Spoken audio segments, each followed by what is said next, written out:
राधे राधे दोस्तों, श्री गणेशाय नमः। अब मैं आपको सत्यनारायण भगवान का तृतीय अध्याय सुत जी बोले, हे मुनि श्रेष्ठ, अब मैं आगे की कथा कहता हूँ।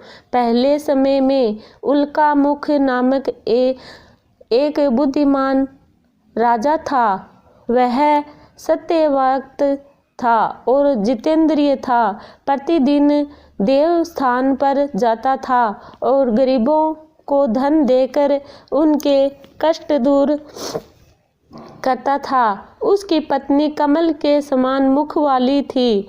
वह सती साध्वी थी। भद्रशिला नदी के तट पर उन दोनों ने श्री सत्यनारायण भगवान का व्रत किया।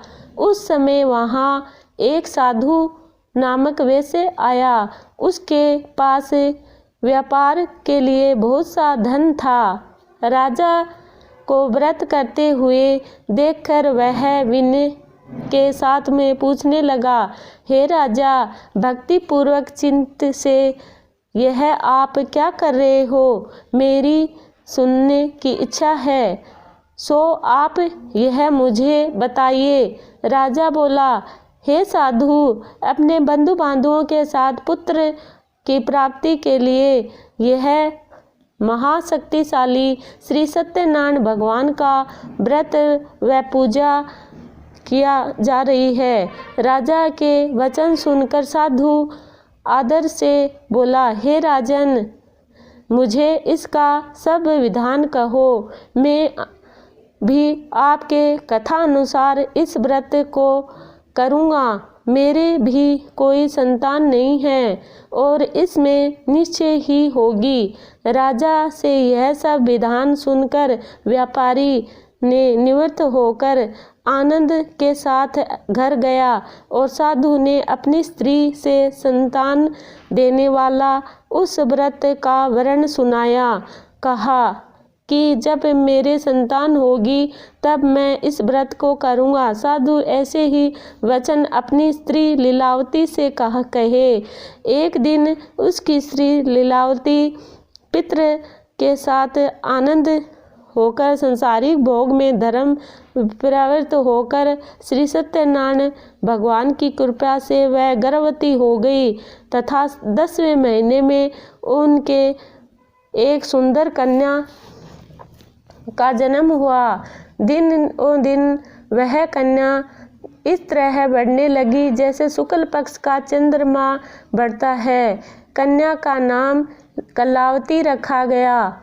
तब लीलावती ने मीठे शब्द में अपने पति से कहा कि आपने संकल्प किया था कि श्री सत्यनारायण भगवान का व्रत करूँगा। अब आप कैसे करिए, ये व्रत करिए। साधु बोला, हे प्रिय, इसके विवाह पर करूँगा। इस प्रकार अपनी पत्नी को आश्वासन देकर वह नगर को गया। कलावती पितृगृह को में वृद्धि को प्राप्ति हो गई। साधु ने जब नगर में सखियों के साथ अपनी पुत्री को देखा तो वह तुरंत ही दूत को बुलाकर कहा, पुत्री के लिए सुयोग्य वर को देखकर लाओ। साधु की आज्ञा के पाकर दूत कंचन नगर में पहुंचा। वहां पर खोज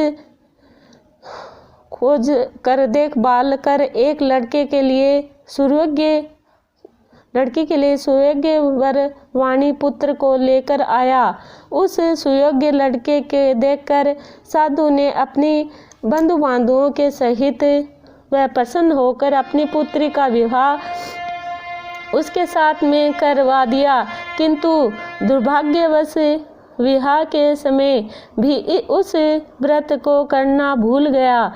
तब भगवान क्रोधित हो गए और श्राप दिया कि तू दुर्भाग्य द्रोण दुख प्राप्त होगा। अब मैं अपने कार्य में कुशल साधु विनय सहित समुद्र के समीप स्थित होकर श्री सत्यनारायण नगर में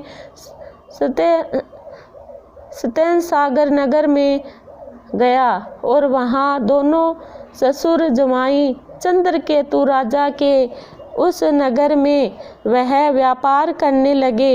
एक बार भगवान श्री सत्यनारायण की माया के प्रेरित कोई चोर राजा का धन चुराकर भागा जा रहा था, किंतु राजा के दूत ने आता देखकर वह चोर ने घबराते हुए भागते हुए राजा के धन वहीं छुपाकर रख दिया जहां पर वह ससुर जुआई ठहरे थे।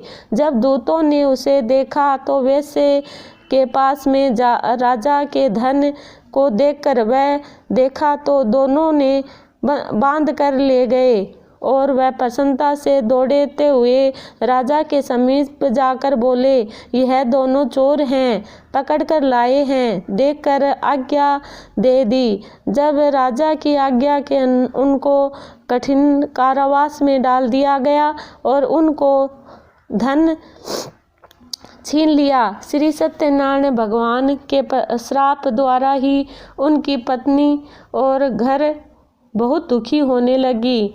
फिर वह जो धन रखा था वह चोरों के चुरा कर ले गए थे। शारीरिक मानसिक पीड़ा भोगने लगे। वह प्यास से अत्यंत दुखी होने लगे। चिंता में कलावती एक ब्राह्मण के घर गई। वहां अपने श्री सत्यनारायण भगवान का व्रत देखा। फिर वह कथा सुनी और वह प्रसाद को ग्रहण कर रात को घर आई। माता ने कहा, हे कलावती, हे पुत्री, अब तक तुम कहाँ रही? वह तेरे मन में क्या चल रहा है? कलावती बोली, हे माता, मैंने एक ब्राह्मण के घर में श्री सत्यनारायण भगवान का व्रत देखा है। कन्या के वचन सुनकर लीलावती भगवान के पूजा की तैयारी करने लगी और वह लीलावती ने परिवार के और बंधु बांधवों के सहित श्री सत्यनारायण भगवान की पूजा की और वह मांग की कि मेरे पति और मेरे दामाद सिद्ध ही घर आ जाएं और साथ ही प्रार्थना की, सबका अपराध क्षमा करो। और श्री सत्यनारायण भगवान इस व्रत के संतुष्ट हुए और राजा चंद्रकेतु के सपन में दर्शन देकर कहा, हे राजा, दोनों वेश्ये को प्रातः ही छोड़ देना। उनका सब धन जो तूने लिया है वह सब दे देना, नहीं तो मैं तेरा राज्य नष्ट कर दूंगा, पुत्र दी नष्ट कर दूंगा। राजा ऐसा वचन सुनकर वह कहकर वह भगवान अंतर्ध्यान हो गए। प्रातः काल राजा चंद्रकेतु ने सभा में अपना सपन सुनाया और फिर दोनों वाणिक पुत्रों को कैद से मुक्त करवा सभा में बुलवाया। दोनों को आते ही राजा ने नमस्कार किया। राजा के मीठे वचन बोले और हे महानुभाव, भाग्यवश ऐसा ही कठिन दुख तुम्हें प्राप्त हुआ है, अब तुम्हें कोई भय नहीं करना है। ऐसा कहकर वह राजा उनके नए नए वस्त्र और आभूषण पहनाए और उनका जितना धन दिया था उनसे दुगना धन देकर उन्हें विदा कर दिया। दोनों वैसे अपने घर को चले गए। इति श्री सत्यनारायण भगवान का चौथा अध्याय पूर्ण हुआ। श्रीमन्नारायण नारायण हरि हरि, सत्यनारायण नारायण हरि हरि, भजमन नारायण नारायण हरि हरि। तेरी लीला सबसे नारी नारी, हरि हरि, भजमन नारायण नारायण हरि हरि। इस प्रकार मैंने आपको सत्यनारायण भगवान का 3 अध्याय सुनाया है।